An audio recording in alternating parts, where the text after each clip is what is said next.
We are going to discuss building block of matter or elementary particle. Okay, how and when the elementary particle is came into exist, what is the universe made up of, and how the universe is made up of. The basic building block of matter is correlated with particle physics. What is the particle physics? Particle physics is a branch of physics that studies the elementary constituents of matter and radiation and the interaction between them. It is also called high energy physics because many elementary particles do not occur under normal circumstances in nature but can be created and detected during energetic collisions of other particles, as it is done in particle accelerator. And you have well known, familiar with the particle accelerator, okay, what stands for particle and which sort of particle is being accelerated in particle accelerator. They are further characterized into many categories. In the coming slide we will discuss it. Everything in the universe from stars and planets to us is made from the same basic building blocks, particles of matter.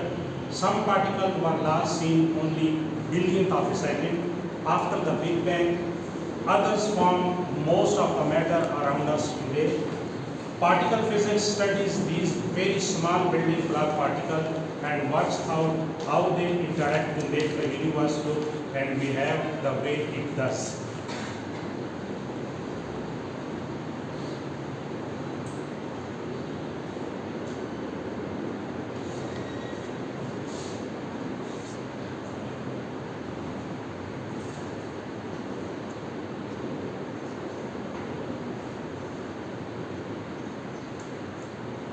What is the universe? Many people believe that nature, the sun, the moon, the star, even human beings never had a beginning. There is endless external cycle of birth, life and death that constantly repeat itself. This external cycle never began and will never end. It always has been and it always will be, but it is wrong. Each and everything has an origin. So this universe also has an origin. How this universe was created and when this universe was created, there are the questions that are still present in the mind of many people. Big Bang gives the answer of these questions. Prior to the moment when the universe began, there was nothing before, but during and after that moment, there was something. Our universe, the Big Bang theory, is basically an effort to explain what happened at the very beginning of our universe. There are some historical background related to Big Bang theory. Basically, this Big Bang theory was presented by George Lemaitre in 1927. Billions of years ago, more than 13 billion years, there was nothing, no matter, no energy, no space. Scientists needed a way to explain that, how everything began, where it came from, what happened. Although there are several theories about the origin of the universe, the Big Bang theory is prevalent one because no other model is good as explaining everything in the universe. The Big Bang theory is not perfect, but it is the best way to explain the universe. What is the Big Bang theory itself? It is the theory that the universe originated sometime between 10 billion and 20 billion years ago from an expansion of very small volume of matter at an extremely high density and temperature. According to the Big Bang, the whole universe was together at one singularity, primarily called nebula. There was a Big Bang secondary separation which resulted in the formation of galaxies. These galaxies then divided to form stars, planets, sun, moon, etc., etc. The origin of the universe was unique and the probability of its occurrence by chance is zero. After the Big Bang, before this, in 3-4 slides में उसने ये कहा है कि universe is made up of a singular point. Some people call this singularity or singular point as a cosmic egg. यानी कायनात जो है एक नुक्ते से बनी है, एक डॉट था। इस डॉट का इंटरनल टेम्परेचर और प्रेशर इतना ट्रिमेंडसली इंक्रीज हुआ कि सडनली एक ब्लास्ट होता है, और उस ब्लास्ट से जो काइनेटिक एनर्जी मिलती है तो क्लाउड्स, पूरी यूनिवर्स में एक क्लाउड सा बन जाता है। ये clouds later on after million years बाद टेम्परेचर के कूल हो जाने से कोई मिल्की वे बन जाती है, कोई टोमरेडा गैलेक्सी जो हमारी फर्स्ट नेबरहुड गैलेक्सीज है, फिर हमारी मिल्की वे गैलेक्सीज में कई सोलर सिस्टम बनते हैं। जिस तरह हमारा सोलर सिस्टम है 7 to 8 प्लैनेट्स हैं, ऐसे 200 मिलियन स्टार्स हैं हमारी मिल्की वे गैलेक्सीज के अंदर। ये after the big bang million years के बाद हुआ है। तो अब ये देख रहे हैं कि आफ्टर द बिग बैंग, जिसको साइंटिस्ट ने ये कहा कि ये कॉस्मिक एग था, एक डॉट था, सिंगुलर पॉइंट्स था, एक नुक्ता था, और उस नुक्ते से क्या हुआ, कायनात की एग्जिस्टेंस हुई, जिससे मैटर वजूद में आ गया, स्पेस बन गई, गैलेक्सीज, प्लैनेट्स, स्टार्स, इसी तरह ब्लैक होल और टू सो ऑन। तो नेक्स्ट हम क्या कहते हैं, रिमेंबर कि we have to discuss standard model of elementary particle, उन तक हमने पहुंचना है। तो उनसे पहले थोड़ा हम ये देख रहे हैं कि स्टैंडर्ड मॉडल तो बेसिकली इनविजिबल, उसके अंदर इनविजिबल माइक्रो पार्टिकल्स आते हैं, एलिमेंट्री पार्टिकल्स हैं which can never be seen bye naked eye. लेकिन कायनात क्या कह रही है, after big bang, after the big bang occurred, the universe is an extremely hot and dense state and began expanding rapidly. 380,000 years after the big bang, 380,000 years after the big bang, the universe temperature cooled down to the temperature of our current universe. The density of the universe changed to a density similar to the air, and the universe stopped expanding at such a rapid rate. This allowed energy to be converted into various subatomic particles such as proton, neutron, and electron. The first electrically neutral atom appeared thousands of years later. The first element created was hydrogen, along with small quantities of helium and lithium. 400 years later, after the Big Bang, giant clouds of the original element produced by the Big Bang merged through gravity to form stars and galaxies for the next 500 million years. The heavier element was created either within stars or during supernova and formed new stars and planets. इसके बाद different scientist ने अपनी अपनी theoretical theories जो है वो about the origin of the universe explain की। वो इंशाल्लाह हम इसी प्रेजेंटेशन को, ये वो लेंथी है 50 to 60 स्लाइड्स हैं, नियर फ्यूचर हम करेंगे। हम स्विच करते हैं अपने स्टैंडर्ड मॉडल की तरफ, लेकिन ये जो 3-4 स्लाइड्स हमने एक्सप्लेन की हैं, इसके मुताबिक बीइंग मुस्लिम हमारा कुरान क्या कहता है।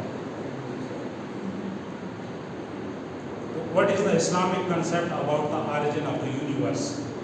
तो मैं इसको अनाउंस करता हूँ। ये सूरह अल-अंबिया की आयत है जिसमें आ गया है कि और क्या काफिर लोगों ने नहीं देखा कि जुमला आसमानी कायनात और ज़मीन सब एक इकाई की शक्ल में जुड़े हुए थे। That earth and sky consist of a singular points. The whole universe is consist of singular points, यानी ज़मीन और आसमान एक इकाई से मराद है कि एक सिंगुलरिटी भी बने हुए थे, ये मिले हुए थे। इसी तरह सूरह बकरा में भी आता है कि ये ज़मीन और आसमान आपस में मिले हुए थे, फिर हमने इनको एक धमाके से जुदा कर दिया, सडन एक्सप्लेन हुआ। वो जो बिग बैंग थ्योरी कह रही है कि वो कॉस्मिक एक्ट था, वो सडनली हाई टेम्परेचर और प्रेशर से क्या हुआ, एक्सप्लोड होने के बाद गैलेक्सीज बन गई। क्या काफिर लोगों ने नहीं देखा कि जुमला आसमानी कायनात और ज़मीन सब एक इकाई की शक्ल में जुड़े हुए थे, बस हमने इनको फाड़ कर जुदा कर दिया और हमने ज़मीन पर पहले हयात की ज़िंदगी की नमूद पानी से की। तो क्या वो कुरान में बयान करदा इन अकाइद से आगाह होकर भी ईमान नहीं लाते? तो ये एग्जिस्टेंस के मतलब हमें थोड़ा स्ट्रॉन्ग एविडेंस मिल रहा है।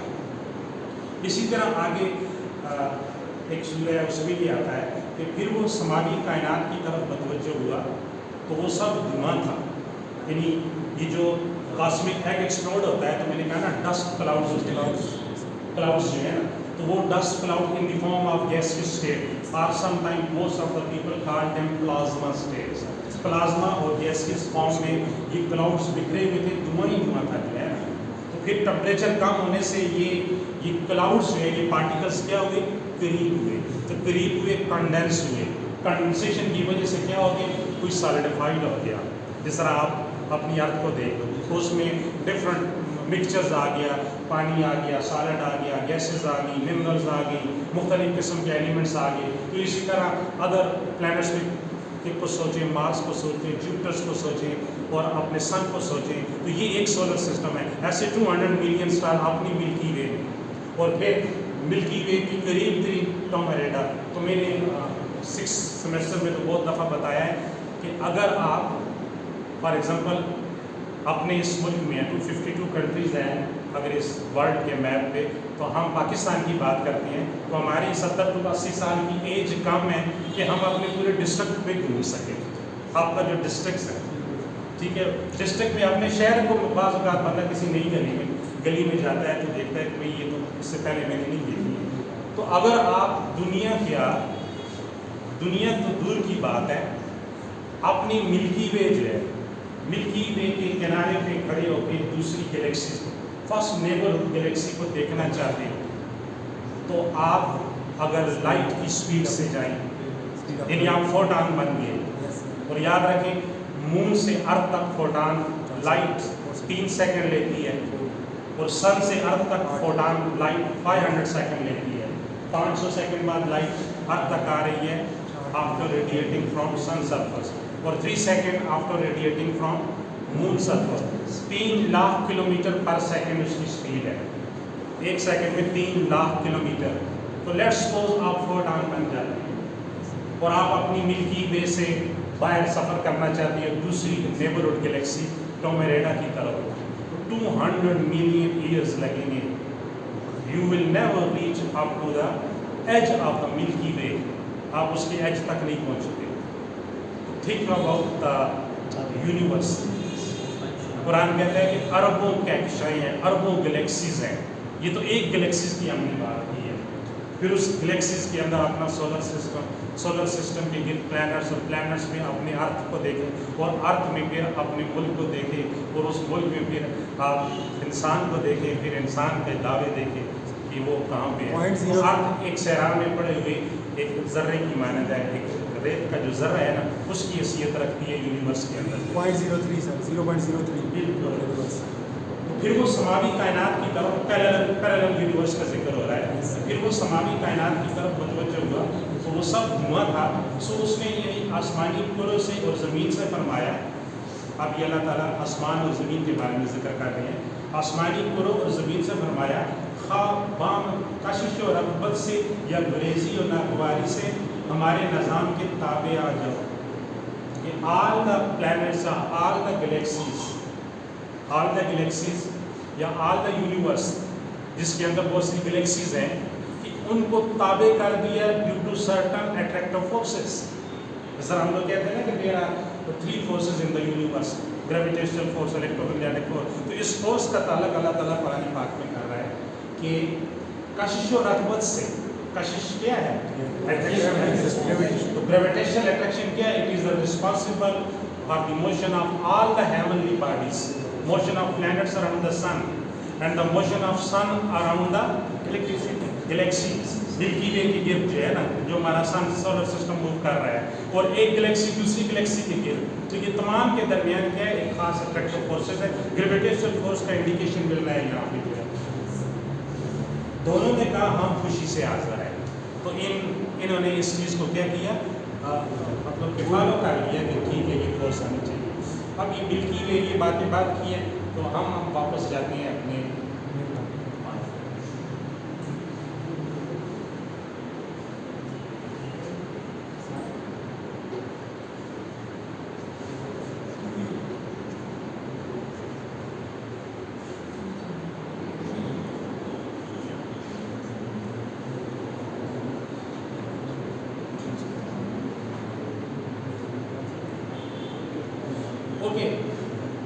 What the standard model is made up of. ये आपका अब एक्चुअल टॉपिक स्टार्ट होता है। अच्छा, इसमें कंसंट्रेशन रहेगी, इसको मैं कम्प्रीहेंसिवली एक्सप्लेन करूँगा। स्टैंडर्ड मॉडल का बिहेवियर और रिस्पांस उसी तरह है जिस तरह पीरियाडिक टेबल के अंदर हम एलिमेंट की अरेंजमेंट एक खास आर्डर से करते हैं। यानी the arrangement of elements in the periodic table lie either in vertical columns or in the horizontal rows. All the elements were arranged in the periodic table according to ascending or descending atomic number or mass numbers. ठीक है, elements की जो arrangement है। Similarly up till now 200 fundamental particle is discovered, जिनमें हम तो well awareness है हमारी, जो फेमिलियर्स हैं वो इलेक्ट्रॉन, प्रोटॉन, न्यूट्रॉन है। The first elementary particle were discovered by J.J. Thomson in 1897 which were electrons. Later on फिर प्रोटॉन डिस्कवर्ड हुआ 1911 में, फिर 1934 में चैडविक ने न्यूट्रॉन डिस्कवर किया। तो अब 200 particles up till now discovered हो चुकी हैं। तो स्टैंडर्ड मॉडल हमें ये बताता है कि इन पार्टिकल्स को अरेंज कैसे किया जाए, किस ऑर्डर के तहत किया जाए, किस प्रॉपर्टी के लिहाज से किया जाए। In case of standard model, arrangement of the particles या particle is arrange according to to way, according to their spin and according to the forces involve between them, interaction between them. So elementary particle can be classified according to their spin as well as according to interaction between them. So when we discuss the spin, so the division of the standard model according to spin, it is classified into two categories: fermions and bosons. Elementary particle according to spin can be classified into two main categories: fermion and bosons. इस चीज़ को आपने अच्छी तरह ज़हन नशीन करना है, फर्मियान्स and boson. अब boson को थोड़ी देर के लिए मैं लेटर ऑन एक्सप्लेन करूँगा, आपने सब इस पे नजर डालनी है। फर्मियान्स,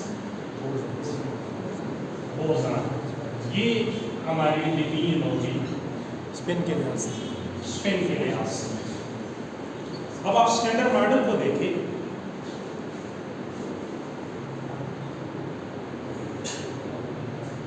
ये जो ग्रीन और ऊपर पर्पल कलर जो है, पर्पल और ग्रीन कलर में जो एलिमेंट्री पार्टिकल्स आ रहे हैं ये फर्मियान्स हैं, और राइट साइड पे ये जो पिंक या रेड सा कलर है ये सारे बोसॉन्स हैं।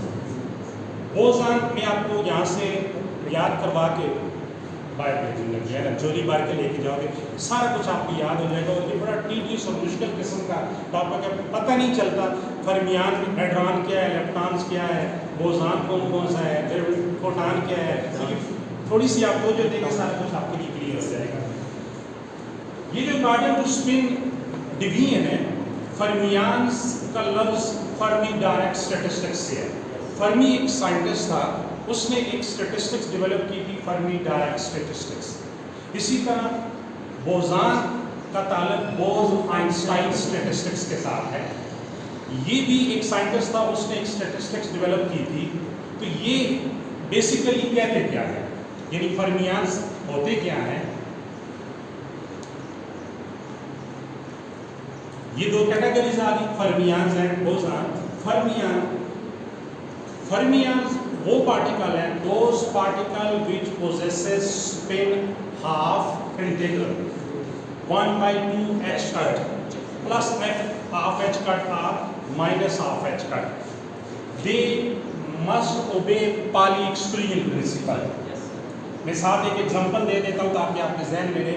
Electron, proton and neutron is the most familiar example of fermions. ये जिनसे आपकी आशनाई ज़्यादा है, आपका ताल्लुक ज़्यादा है, इलेक्ट्रॉन, प्रोटॉन का, ये तीनों क्या हैं, फर्मियान्स हैं। तो इनकी स्पिन क्या होगी, plus minus half h cut, plus minus half h cut, ये चीज़ होगी। और ये पाली एक्सक्लूजन प्रिंसिपल को ओबे करती है। As you know that the electrons around the nucleus were arranged by obeying certain set of principle or certain set of quantum numbers. The arrangement of electron around the nucleus can be explained by using quantum numbers. Quantum numbers के तहत उसकी arrangement की गई है. तो no two fermion in an atom can occupy same state of quantum numbers. ये हमने already पढ़ा हुआ है. This is Pauli-Exclusion principle कि एक स्टेट में तमाम सेट ऑफ क्वांटम नंबर्स फर्मियान्स ओबे नहीं करते. आपने इलेक्ट्रॉन्स के लिए पढ़ा था, लेकिन एक्चुअली ये क्या है, किसके लिए है? फर्मियान्स के लिए है. तो ये देखिए यही है कि of integral spin 1 of 3 of 5 of obey Pauli-Exclusion principle characterized by Fermi direct statistics. No two fermions can occupy same quantum state at the same time.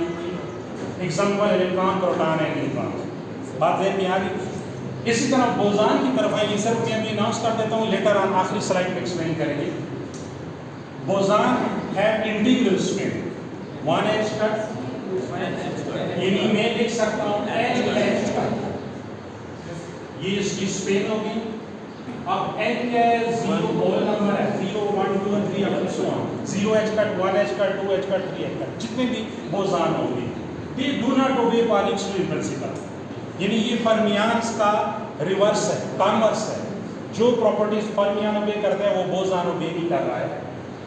Characterized by Bose-Einstein statistics. मैंने कहा था ना एक स्टैटिस्टिक डेवलप होती है. You will study in the 7th or 8th semester what is Bose-Einstein statistics. Boson can occupy same quantum state at the same time. We do not follow by fermions. Example: photons, gluons, W and Z boson. ये मैं बताऊंगा कि ये क्या चीज़ें आपको चुटकी में याद हो जाएगी. ये तो थोड़ा सा इंट्रोडक्टरी रिमार्क्स हो गया कार्बन टू स्पिन, फर्मियान्स और बोजान का. अब फर्मियान फर्दर दो हिस्सों में डिवाइड होते हैं. बात को समझें. Fermion can also qualify into two categories.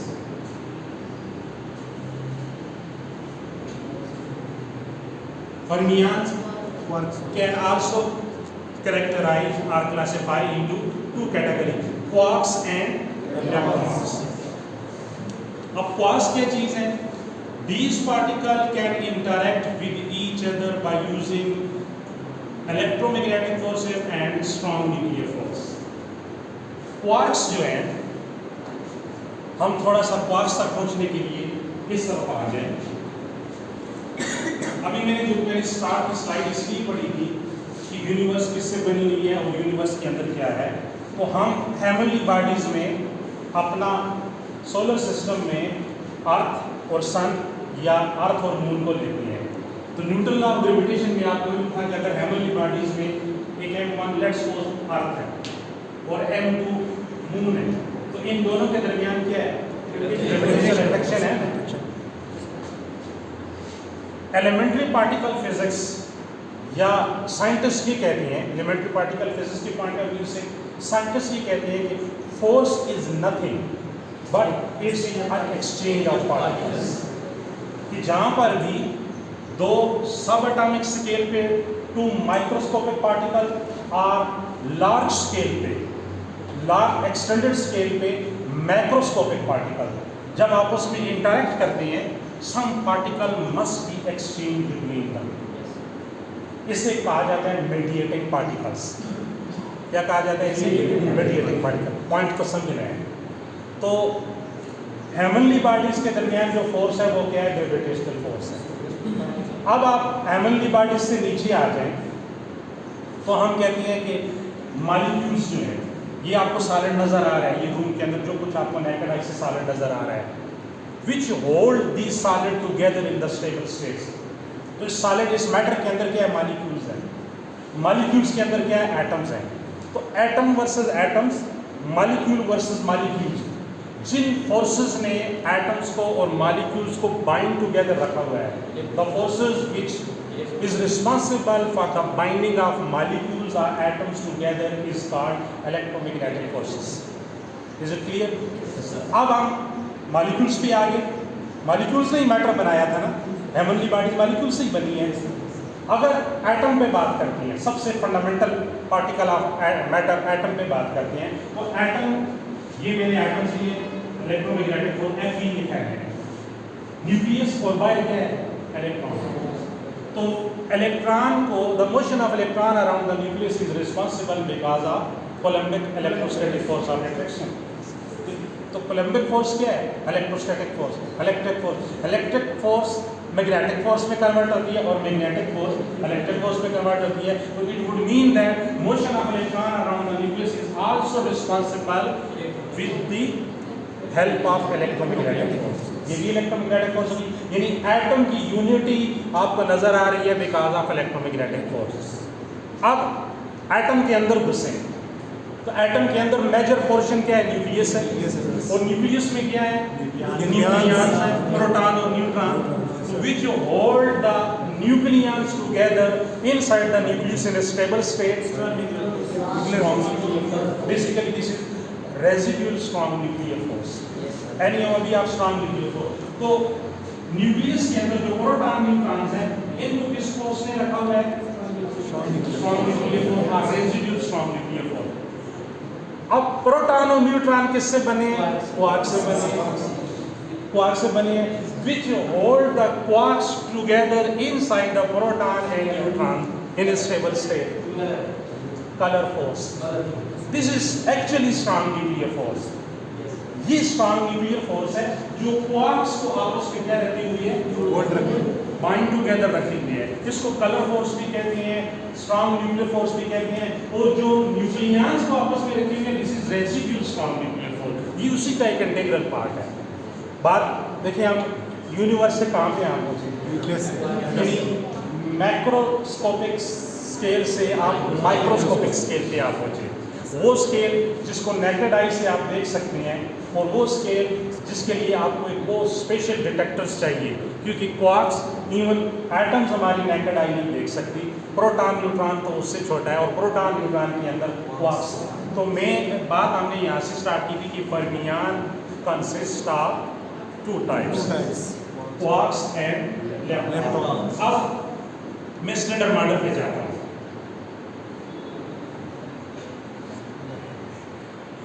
इस स्लाइड को देखें। क्वार्क्स के 6 फ्लेवर्स हैं, up, down, charm, straight, top, bottom. आपको याद करवाऊंगा मैं, इसका एक तरीका है। और लेप्टॉन्स जो हैं ये भी 6 कैटेगरीज में है। अब जरा गौर से देखें कि लेप्टॉन में इलेक्ट्रॉन भी पड़ा हुआ है, आपका मोस्ट फेमिलियर पार्टिकल। अगर इसको मैं यहाँ ले जाऊँ, यहाँ पर देखें, ये देखें पर्पल कलर में 6 कलर्स के क्वार्क्स हैं। आप नीचे down, charm, straight, top, bottom. Clear हो गया? ये 6 क्वार्क्स आ गए।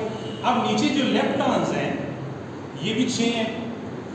इलेक्ट्रॉन जिसका एंटी पार्टिकल पॉजिट्रॉन है, क्योंकि लेप्टॉन के अंदर हर एक पार्टिकल का एंटी पार्टिकल भी है। म्यूऑन, ता, इलेक्ट्रॉन न्यूट्रिनो, म्यूऑन न्यूट्रिनो और ता न्यूट्रिनो। अब बेसिकली डिफरेंस क्या है? तो जो देनी है, मैंने अभी आपको बताया कि क्वार्क्स जो है ये आपस में बाइंड टूगेदर हैं, strong nuclear force as well as electromagnetic force, because they carry some sort of charge. और अगर चार्ज है तो उनके दरमियान क्या होगा? इलेक्ट्रोमैग्नेटिक फोर्स भी। बहुत सारे लोग क्वार्क्स के लिए सिर्फ यही कहते हैं कि सिर्फ और सिर्फ स्ट्रॉन्ग न्यूक्लियर फोर्स है, लेकिन ये याद रख लो इनके दरमियान इलेक्ट्रोमैग्नेटिक फोर्स भी है। यानी quarks are held together by the interaction of two forces, electromagnetic forces as well as strong nuclear forces. While in case of leptons, the only force which is responsible for the lepton is that of electromagnetic force. इसमें colour force नहीं है leptons के अंदर। Difference आ गया ना? और इसमें आप याद रखने के लिए कौन सा ध्यान में रखोगे? इलेक्ट्रॉन। और इलेक्ट्रॉन न्यूक्लियस के बाहर रिवॉल्व कर रहा है, तो कौन सी फोर्स रिस्पांसिबल है? क्लियर होगी बात? इस तरफ वाले अभी मैं नहीं डिस्कस कर रहा बोझान, वो एक चुटकी में जाएंगे कि वो क्या हो गया। अच्छा, अब ये देखना है, अब ये जो बातें मैंने कही है ना, ये आपकी इस स्लाइड ये एक्सप्लेन करती है। इससे ये वाली स्लाइड क्वार्क्स के these particles can interact with each other by using electromagnetic forces and strong nuclear force. Clear हो गया? obey Pauli exclusion principle, क्योंकि ये फर्मियान्स हैं तो ये क्या करेंगे? Pauli exclusion principle obey करेंगे। half integer spin, up, down, charm, string, top and bottom. अच्छा, lepton, these particles can interact with each other by only using electromagnetic force. obey Pauli exclusion principle. Why they are obey? Because they are fermions. ये polystyrene principal ओबे करेंगे। Mass is almost zero but not zero, very small mass है इनका। जिस तरह electron का मास 9.1 10 power -31, तो 9.1 के पीछे 31 जीरो लगाओगे तो वो आपको जीरो ही हो गया ना, जीरो है नहीं है बल्कि negligible है। तो each has an anti-particle, most familiar electron and other is muon and tau। अच्छा, अब यहाँ पर एक बड़ी इंटरेस्टिंग बात आप लोग जानते हैं, ये मैंने वर्ड्स लिखा है हाफ इंटीग्रल स्फीयर और इधर लिखा है 0 और 1 स्फीयर। वर्ड्स हाफ किसको स्टैंड करता है, ये 4th सेमेस्टर वाले जरा अंडरस्टैंड करें कि 1/2 का लफ्ज किधर से आया, ये स्पिन क्या है, प्लस माइनस। बहुत सारे बच्चे पढ़ाया भी यही जाता है, इंटर लेवल पे मैट्रिक लेवल पे हमारे टीचर हजरात भी कहते हैं प्लस मीन क्लॉकवाइज और माइनस मीन यही सर, यही सीखा है, यही पढ़ा सर। बेसिकली ये नहीं है। देखिए एलिमेंट्री पार्टिकल्स हैं और वेव नेचर ऑफ पार्टिकल ये बताती है कि each matter there is a certain wave associated with each particle in sub atomic scale according to de Broglie hypothesis. Electron का वेव नेचर भी है, प्रोटॉन की वेव नेचर भी है, एटम की भी है, मॉलिक्यूल्स की भी है।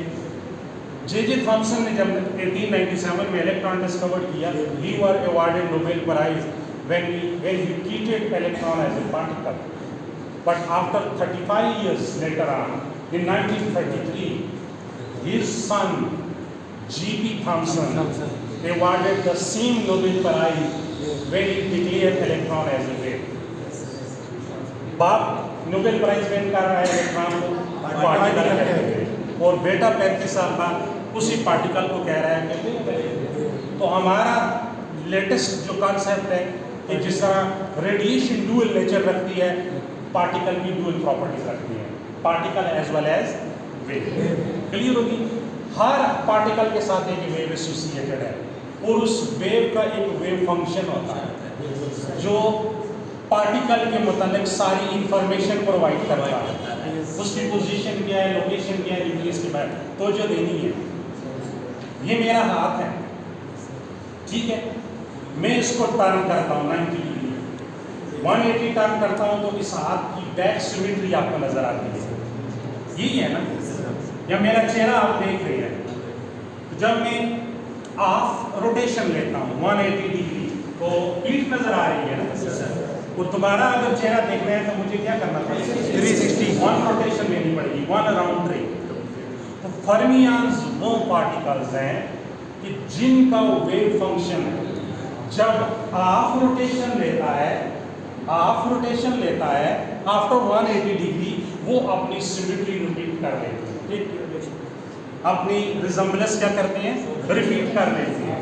यानी ये मेरा हाथ, यानी मैं 180 डिग्री रिपीट करूं तो मेरी पीठ की बजाय मेरा चेहरा ही आपको दिखाई दे। तो फिर इट मीन जितने फर्मियंस होंगे जो पॉलीस्टीरीन प्रिंसिपल को ओबे करती हैं वो हाफ रोटेशन का अपने वेव फंक्शन को क्या करते हैं, रिपीट करते हैं।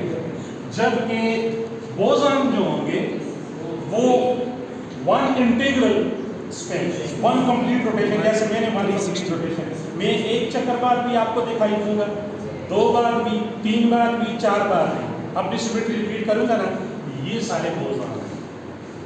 ये पॉइंट क्लियर हुआ कि ये 1/2 का एक्चुअल मीनिंग क्या है। अच्छा, ये तो हो गए।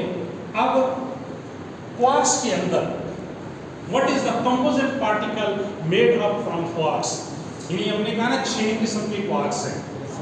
अब क्वार्क्स से मिल के आगे क्या बनता है, कंपोजिट पार्टिकल क्वार्क्स का क्या है, तो ये क्वार्क्स का जो कंपोजिट पार्टिकल्स हैं वो 2 हिस्सों में डिवाइड हो गए हैं। यानी क्वार्क्स, प्रोटॉन और न्यूट्रॉन के अंदर 3 क्वार्क्स हैं, 2 अप और 1 डाउन क्वार्क्स प्रोटॉन बनाते हैं, 2 डाउन और 1 अप क्वार्क्स न्यूट्रॉन बनाते हैं। तो क्वार्क्स के बनने से जो नया पार्टिकल वजूद में आता है उनकी 2 कैटेगरीज हैं। अब क्वार्क्स आगे फिर डिवाइड हो गए, एक आता है एड्रॉन्स और दूसरा आता है मीसॉन्स। नेक्स्ट स्लाइड में ये देखिए, एड्रॉन्स के अंदर 2 हैं, यानी क्वार्क्स से मिल के जो पार्टिकल बनते हैं वो क्या है? हेड्रॉन्स। बाज़ार में आगे ना तो जो देख रहे हैं हमने स्टार्ट कहाँ से किया था कि एलिमेंट्री पार्टिकल दो हिस्सों में डिवाइड है। बार बार मैं वापस इसलिए जा रहा हूँ, फर्मियान और बोसॉन।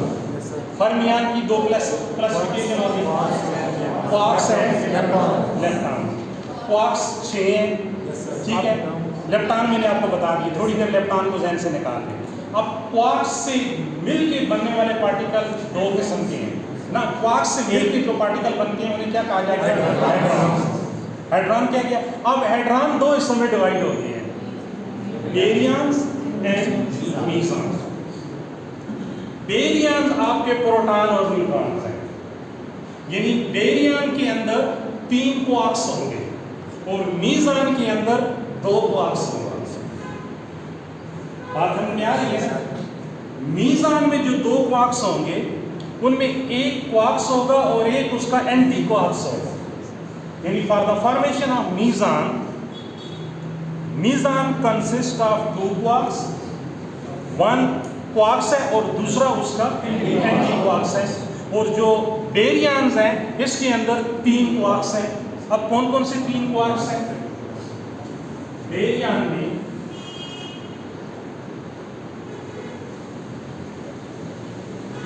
आपका फेमिलियर आ गया प्रोटॉन और न्यूट्रॉन। तो प्रोटॉन क्या है? 2 अप और 1 डाउन क्वार्क से, और न्यूट्रॉन 2 डाउन और 1 अप क्वार्क से बना है। बात है में आगे देखें, ये कैटेगरी कौन सी है? फर्मियान्स की है, याद रख लें। Half spin, heavy hadrons, triplet quarks, 3 quarks हो गए। Baryon can be formed by combination of 3 quarks, example proton, neutron।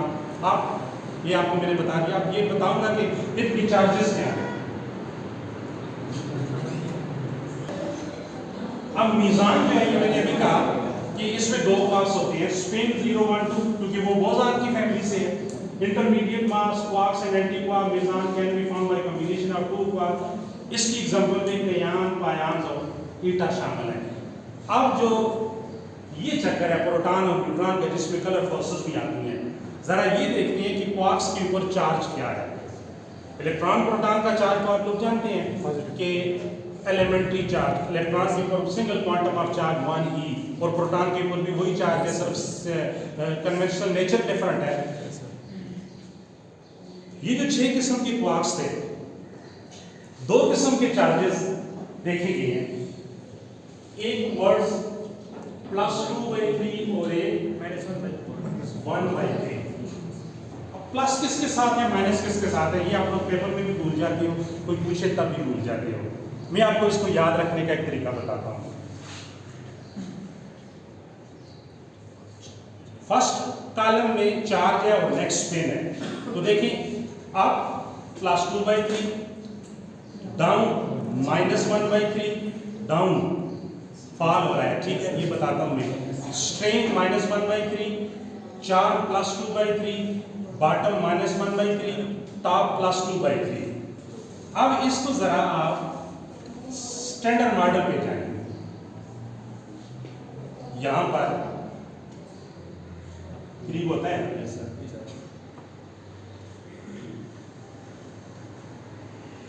छह हिस्सों को इस तरह आपने याद रखना है। देखें, जिस तरह आप कहते हैं ना कि एनालॉजी बता रहा हूँ, फलां शख्स बड़ी ग्रोथ कर रहा है, आसमान की बुलंदी को छू रहा है, ये एक पॉजिटिव इम्पैक्ट है ना, ऊपर जाना। टॉप का लफ्ज भी क्या है? बुलंदी के लिए। अप का लफ्ज भी क्या है? बुलंदी के लिए है। तो उसकी लाइफ कैसी है? चार्मफुल है। तो टॉप, अप और चार्म पॉजिटिव साइन, उसको +2/3, तीनों सारी उम्र याद रहेगी कब्र तक जाते वक्त। टॉप, अप, चार्म, क्योंकि बुलंदी क्या है? ऐशो-इशरत है। मरियम नवाज को ज़हन में रखते टॉप, अप और चार्म +2/3। और पस्ती में गिरना, ठीक है, ऊपर से बॉटम डाउन एक जैसे हैं, और स्ट्रेन कहते हैं। बड़ा अजीब शख्स है, अपने आप को गिरा दिया, bottom downward stage minus one by three हो गया ना याद? दो सिर्फ याद रखिए, +2/3 एंड 1/3। अब पॉजिटिव कौन से वाले होंगे? ऊपर जाने वाले, और नीचे आने वाले -1/3। अब हम कहते हैं न्यूट्रॉन पे चार्ज क्या है? जीरो है। जरा समझे सर, न्यूट्रॉन पे नेट चार्ज जो है जीरो है। और मैंने अभी कहा कि न्यूट्रॉन किससे बना है? 2 डाउन और 1 अप। तो आप जरा देखें, 2 डाउन -1/3 प्लस आपका चार्ज क्या है? 2/3। एलसीएम क्या हो गया? 3 -1 प्लस 2, तो -1 -2 प्लस 2 तो क्या हो गया? इसी तरह प्रोटॉन को देखें, तो ये क्या है? 2 अब ये बनाने वाले का कमाल देखें, जिस शख्स ने ये बनाया है, और 1 डाउन। अब 2 अब क्या है? -1/3 तो LCM 2 प्लस 2 -1 और -1 3/3 1। प्रोटॉन में 1 क्वांटम चार्ज है ना। और एक और बड़ी इंपॉर्टेंट बात जो प्रेजेंटेशन में नहीं है, जनरली पूछ नहीं रहा है, चार्ज की एक प्रॉपर्टी है कि चार्ज हमेशा क्या रहता है? Conservation of charge. The charge can neither be created nor be destroyed। एक चीज होगी। और क्वांटाइजेशन रूल ये कहता है कि total charge carried bye an atom is integral multiple of single quantum of charge 1e 2e 3e। अगर एक एटम है उससे एक इलेक्ट्रॉन निकाल दें तो उसमें 1 पॉजिटिव चार्ज आएगा, 2 इलेक्ट्रॉन निकाल दें तो 2 पॉजिटिव, 3 इलेक्ट्रॉन निकाल दें तो 3 पॉजिटिव। अब ये इलेक्ट्रॉन गया किधर? किसी दूसरे एटम ने ले लिया, उस पे चार्ज कौन सा आ गया? 1e negative. 2 इलेक्ट्रॉन गेन किए तो 2e नेगेटिव। तो क्वार्ट्ज मॉडल में ये देखा है कि उन पे तो चार्ज +2/3 और 1/3 है। इंडिपेंडेंट इंटीग्रल मल्टीपल नहीं आ रहा है। तो one thing you should keep in mind, all 6 quarks lie in bound state, and this principle, conservation of charge and quantization of charge, is being applicable to those particles which exist in free state। तो ये free particles के लिए है। Bound particle के लिए law of conservation of charge and law of quantization of charge applicable नहीं होता, इसलिए इनका चार्ज क्या आ रहा है? रेशनल नंबर आ रहा है, +2/3 1/3। ये इंटीग्रल नंबर नहीं है, ये बहुत सारे लोग जानते भी नहीं है और ना बताया जाता है। +2/3 1/3 है। तो यहाँ पूछा जा सकता है, does quarks model hold law of conservation of charge और क्वांटाइजेशन ऑफ चार्ज? नो, ये रिस्पॉन्स नहीं करता है। ये चीज होगी। अच्छा, अब ये जहन में याद हो गया ना। अब हम वापस अपने उस पे जाते हैं, अपनी स्लाइड में थोड़ा सा रह गया, राइट? चलिए, अच्छा चलिए, ये हाइड्रॉन्स में क्या आगे? प्रोटॉन और न्यूट्रॉन, जो 3 क्वार्क से बनते हैं। और मीज़ान में क्या आगे? 2 क्वार्क से बनने वाले पार्टिकल्स, और 2 आगे। इससे आगे जो है हाइड्रॉन के अंदर बेरियम्स थे ना, और बेरियम कौन कौन से हैं? न्यूट्रॉन और प्रोटॉन। और मीज़ान मैंने कहा कि पायांस वगैरह। मीज़ान का जो सिंबल है ना, मीज़ान का ये पाई पॉजिटिव, पाई नेगेटिव, 0। पॉजिटिव मीज़ान, नेगेटिव मीज़ान, न्यूट्रल मीज़ान, केआंश भी आते हैं। ये सारे मीज़ान में इसके अंदर 2 क्वार्क्स होते हैं, एक क्वार्क्स है और एक एंटी। अपने ही पार्टिकल का एंटी नहीं होता, याद रखना। जिस तरह इलेक्ट्रॉन का एंटी है, ये भी बड़ा इंपॉर्टेंट होता है। इलेक्ट्रॉन का एंटी पार्टिकल क्या है? पॉजिटिव। अगर अपने ही पार्टिकल का एंटी हो तो फिर वो एनालेट कर जाती है, just like reverse process of pair production, annihilation of matter. कि इलेक्ट्रॉन और पॉजिट्रॉन मिले तो क्या बन गया? Modern physics. तो याद रख लो कि मीज़ान के अंदर जो 2 क्वार्क्स होते हैं, एक उसमें पार्टिकल और एक किसी दूसरे पार्टिकल का एंटी क्वार्क्स होता है। अगर सिर्फ पार्टिकल का हो तो फिर वो एनालेट कर जाएंगे।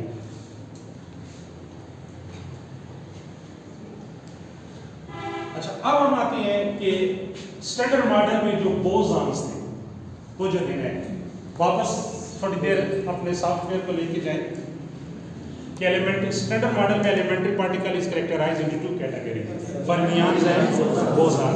अब बोसॉन क्या है? मैंने कहा था ना, ये पालिक्स-व्हील प्रिंसिपल को ओबे नहीं करते, इंटीग्रल स्पेन है इनकी, ठीक होगी बात ये। और इनके अंदर बोसॉन कितने किस्म के हैं?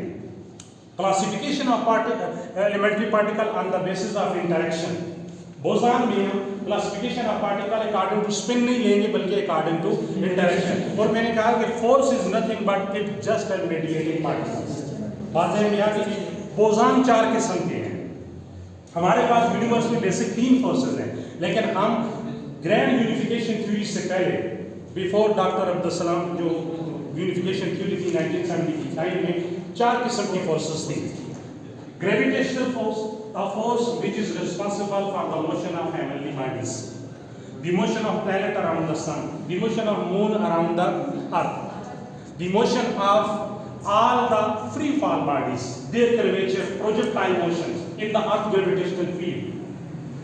This force, when two masses, whether they are heavenly bodies, planets, or any two neutral masses interact with each other with a gravitational force, what will be the exchange particle between them? What will be the boson? यानी कौन सा boson exchange होगा? तो the mediating particle between two masses in case of gravitational attraction is graviton, which does not experimentally verified up till now. ये एक theoretical discussion है, अब तक ये ग्रेविटॉन एक्सपेरिमेंटली वेरीफाई नहीं हुआ है, लेकिन ये एक्सचेंज पार्टिकल है। अब इससे नीचे आए कि मैंने पहले भी कहा था कि मासेस जो हेवनली बॉडीज के दरमियान ग्रेविटेशनल अट्रैक्शन है, और जो मॉलिक्यूल्स हैं मैटर के अंदर, मॉलिक्यूल्स और एटम जो अपने आप को बाइंड टुगेदर रखते हैं, वो कौन सी फोर्स है? Electromagnetic force. तो व्हाट इज द मीडिएटिंग और exchange particle between electromagnetic force? Photon. तो photon is the second boson. Boson की टाइप्स बता रहा हूं, और बोसॉन याद रखना आसान है फोर्सेस से। ग्रेविटेशनल अट्रैक्शन में कौन सा बोसॉन आ गया? ग्रेविटॉन। इलेक्ट्रोमैग्नेटिक इंटरेक्शन में कौन सा बोसॉन आ गया? Photon. Zero rest mass, zero याद रखना। इसका रेस्ट मास क्या है? ये क्यों आता है ये भी बताता हूँ। अब आ जाए इलेक्ट्रॉन और न्यूक्लियस के दरमियान भी ग्रेविटेशनल फोर्स है। तो इलेक्ट्रॉन जब क्वांटम स्टेट चेंज करता है, वो थ्योरी क्या कहती है कि when electron jump from one orbit to another orbit, it radiate energy in the form of photon. Photon release होता है, तो फोटॉन एक्सचेंज होता है इलेक्ट्रॉन की क्वांटम स्टेट चेंज होने से। तो यहाँ पर भी जो रेडिएटिंग पार्टिकल है एटम्स के अंदर, वो कौन सा आ गया? फोटॉन। अब एटम के अंदर जाए न्यूक्लियस में। अब न्यूक्लियस में क्या है? न्यूक्लियॉन्स है। तो न्यूक्लियॉन्स, प्रोटॉन और neutron, the force which is responsible for the stable structure of the nucleus, stable structure of the nucleon inside the nucleus of an atom is called residue strong nuclear force. Residue strong nuclear force, and the mediating particle between nucleon is meson. This is third boson, यानी proton और neutron के दरमियान जो exchange particle है, वो कौन सा particle है? मीज़ान है। तो ये हमने फर्मियंस की फैमिली से पढ़ा था। इट मीन मीज़ान दोनों कैटेगरी में लाई करता है। फर्मियंस अकॉर्डिंग टू स्पिन और अकॉर्डिंग टू इंटरेक्शन ये क्या है? बोसॉन भी है। ये याद रख लो जी, बात समझ में आ रही है ना? तो ये बिटवीन न्यूक्लियॉन्स आ गया, ये रेजिड्यू स्ट्रॉन्ग न्यूक्लियर फोर्स। अब प्रोटॉन और न्यूट्रॉन के अंदर क्या है? क्वार्क्स है। तो वो फोर्स जो क्वार्क्स को आपस में बाइंड रखी हुई है, this is strong nuclear force और colour force. Strong nuclear force और colour force, and the mediating particle between quarks is gluon. तो this is fourth boson, gluon. Glue से है, यानी सबसे अब तक साइंस जहाँ पे इख्तिताम पजीर हो रही है, क्वार्क्स से आगे उन्होंने नहीं कहा कि कोई पार्टिकल बना है। तो क्वार्क्स को आपस में बाइंड रखने वाला ग्लू से याद रखो। ग्लू को जोड़ने के लिए यूज होता है ना ग्लूऑन्स। ग्लू सबसे अब आपने बॉटम से जाना है कि प्रोटॉन और न्यूट्रॉन के अंदर जो फोर्स है, कलर फोर्स या स्ट्रॉन्ग न्यूक्लियर फोर्स। और पार्टिकल जो एक्सचेंज हो रहा है, सिग्नल जो कैरी कर रहा है वो कौन सा है? Blue marks. अब क्वार्क्स क्या बनाते हैं? नीचे से ऊपर की तरफ जाती है न्यूक्लियन, प्रोटॉन न्यूट्रॉन ये आ गया। प्रोटॉन और न्यूट्रॉन के दरमियान क्या आ गया? Residue strong nuclear force. This is not a colour force, ये कलर फोर्स है। और एक्सचेंज पार्टिकल मीज़ान आ गया।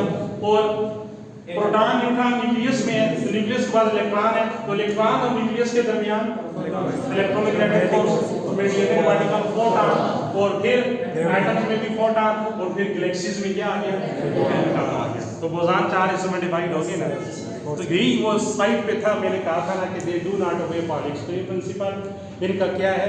इंटीग्रल स्पिन आती है और ये अकॉर्डिंग टू इंटरेक्शन 4 हिस्सों में डिवाइड होती है।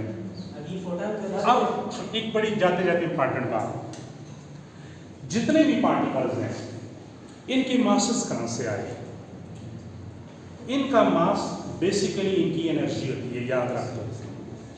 मास का जो मॉडर्न फिजिक्स में मिसकंसेप्शन है, आप लोग क्लासिकली आप मास को कहते हैं quantity of matter contain by the substance, कि ये टेबल है जिसके अंदर क्वांटिटी ऑफ मैटर क्या है, मादे की मिकदार, मैटर की मिकदार कितनी है, ये मास है, हमारा ईमान है।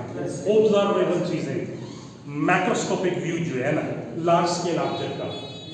लेकिन इलेक्ट्रॉन, प्रोटॉन, न्यूट्रॉन या ये जितने एलिमेंट्री पार्टिकल पड़े, ये तो नेकेड आई में ही नहीं आते। हम इनके लिए कहें कि quantity of matter inside electron is called mass. Electron के अंदर मैटर क्या होता है? Electron is the purest elementary particle up till now. Why? Because it does not compose up of its constituents. ये constituents से नहीं बने। मैंने ये नहीं कहा कि इलेक्ट्रॉन के अंदर क्वार्क्स हैं, प्रोटॉन के अंदर है, न्यूट्रॉन के अंदर है। प्रोटॉन को प्योरली एलिमेंट्री पार्टिकल नहीं कहा जाता, न्यूट्रॉन को भी नहीं कहा जाता, इलेक्ट्रॉन को कहा जाता है।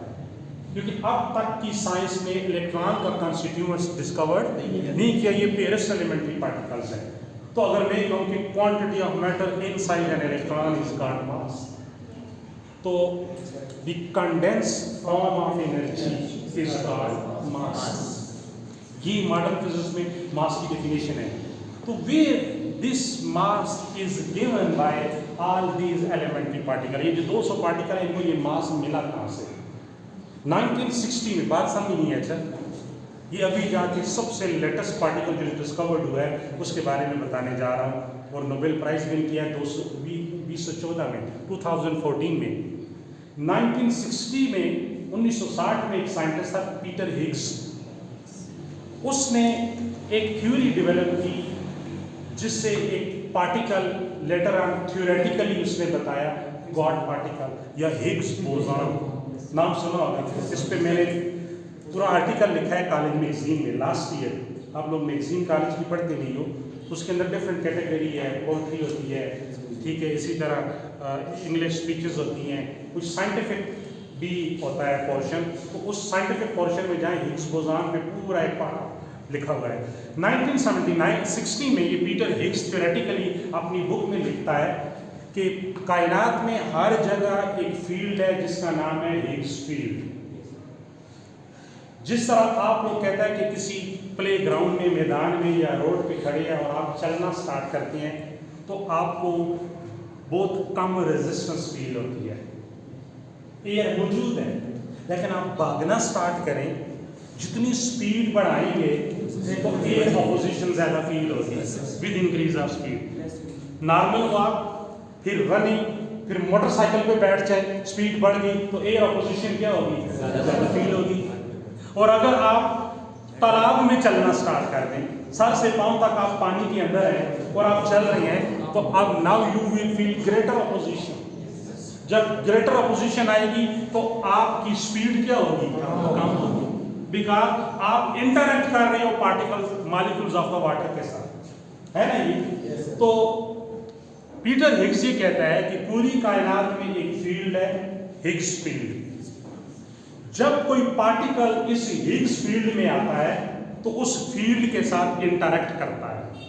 तो ड्यूरिंग इंटरेक्शन क्या होता है? When two bodies collide with each other, exchange of energy and momentum take place. सब एटॉमिक स्केल पे एनर्जी एक्सचेंज होती है। तो जिस तरह पानी का एक जग हो, जग के अंदर पानी पड़ा हुआ है, आप उसके अंदर कंकर फेंके, छोटे कंकर, थोड़ा बड़ा कंकर फेंके, तो पानी उछल के बाहर आ जाता है, क्योंकि वो एक पार्टिकल गया ना, कंकर एक पार्टिकल है, उस वाटर के अंदर गया, वाटर के साथ इंटरैक्ट किया, तो क्या हुआ, इंटरेक्शन में एनर्जी ट्रांसफर, और मॉलिक्यूल ने वो एनर्जी ले ली, और एनर्जी लेने के बाद वो अपने अपनी स्टेट चेंज कर ली। इलेक्ट्रॉन के साथ भी यही होता है ना, फोटॉन फॉल करते हैं, इलेक्ट्रॉन क्या करता है, फोटॉन से एनर्जी लेता है और अपनी जगह छोड़ के बाहर आ जाता है, फोटो इलेक्ट्रिक इफेक्ट। तो पीटर हिग्स कहता है कि कोई भी पार्टिकल जब हिग्स फील्ड में आती हैं, उससे इंटरैक्ट करती हैं, उस इंटरैक्शन में क्या होता है, एनर्जी एक्सचेंज होती है, दे कैरी मास, वो मास कैरी कर लेती है। ठीक हो गया? तो ये जो मास कैरी कर देता है, क्लियर होगी बात की। अब जो पार्टिकल्स उस हिग्स फील्ड के साथ एसोसिएटेड है, उस पार्टिकल का नाम 1970 में पीटर हिग्स ने गॉर्डन पार्टिकल रखा अपनी बुक के अंदर।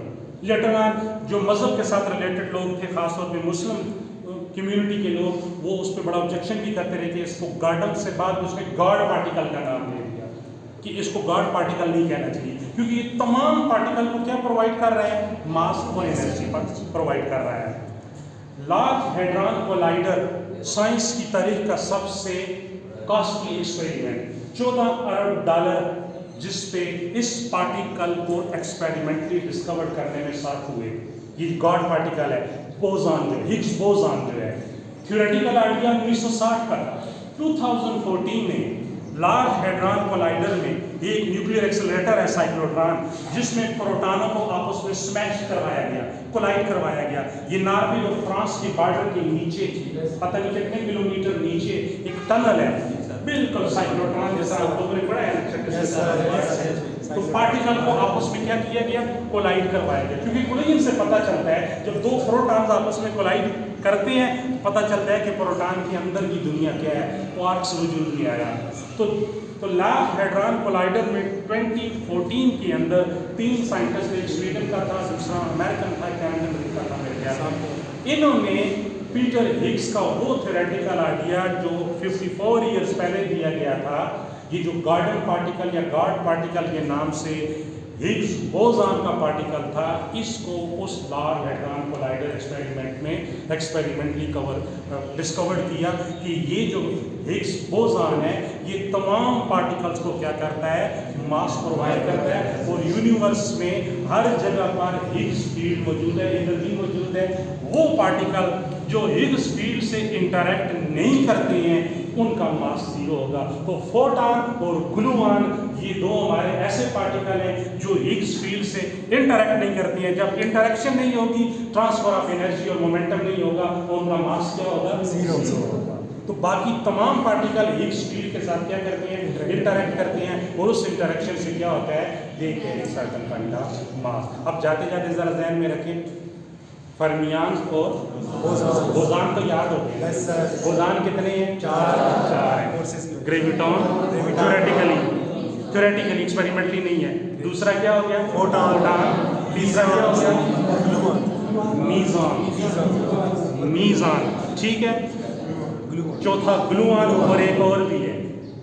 स्ट्रॉन्ग न्यूक्लियर फोर्स में जब रेडिएशन एमिट होती है न्यूक्लियस से, रेडियोएक्टिविटी का प्रोसेस होता है, उस वक्त वीक न्यूक्लियर फोर्स, उस वक्त न्यूक्लियंस को, न्यूक्लियस के अंदर न्यूक्लियन एक दूसरे को बाइंड नहीं रख सकते, डिकेइंग प्रोसेस स्टार्ट हो जाता है रेडियोएक्टिविटी का। तो वही स्ट्रॉन्ग न्यूक्लियर फोर्स किस में कन्वर्ट हो जाती है, वीक न्यूक्लियर फोर्स में।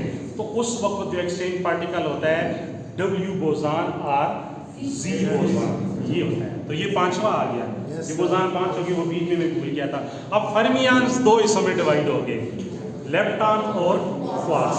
क्वार्क्स 6 हैं, मैंने बता दिया 4 भी स्पिन के, और लेप्टॉन्स भी क्या है, 6 हैं। उनमें आपका जाना पहचाना कौन सा है, इलेक्ट्रॉन्स है।